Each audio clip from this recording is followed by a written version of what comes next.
আমরা দেখেছি গত ১৬ বছরে আলেম ওলামাদেরকে যারা গণতন্ত্রের পক্ষে কথা বলেছে তাদেরকে যখন জেলে নিয়ে যাওয়া হতো, তাদের কোমরের রশি বেঁধে তাদেরকে জেলে নিয়ে যাওয়া হতো। কিন্তু আমরা দেখছি আজকে যাদের হাতে ২০০০ শহীদের রক্তের দাগ লেগে আছে, তারা যখন জেল থেকে বের হয় মনে হয় শ্বশুর বাড়িতে পিকনিক করতে আসছে। আমরা খবর পেয়েছি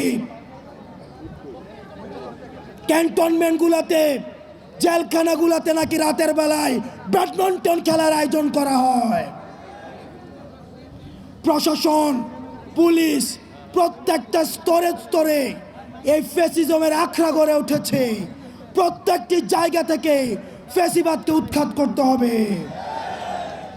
প্রিয় সহযোদ্ধা, আপনারা জানেন ৭১কে পুঁজি করে আওয়ামী লীগ গত ১৬টা বছর শত মায়ের বুক খালি করেছে, শত স্ত্রীকে বিধবা করেছে, শত সন্তানকে এতিম করেছে, শত মাকে সন্তান হারা করেছে। এই ৭১কে পুঁজি করে যারা এই ৭১কে আওয়ামী লীগীকরণ করেছে তাদেরকে বিচারের আওতায় আনতে হবে।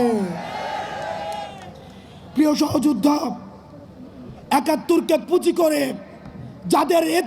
যাদের ইজ্জত লুণ্ঠন করা হয়েছে, যাদেরকে ফাঁসিতে ঝুলানো হয়েছে, যেই ফ্যামিলিগুলোকে মানুষের সামনে লজ্জিত করা হয়েছে, সেই ফ্যামিলিগুলোর ইজ্জত ফিরিয়ে দিতে হবে।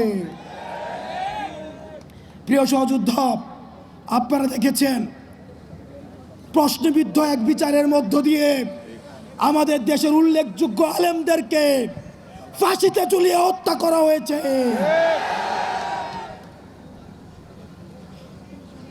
আমরা এই বিচার নিশ্চিত না করা পর্যন্ত দুনিয়ার কোন শক্তি নাই আমাদেরকে রাজপথ থেকে উৎখাত করবে।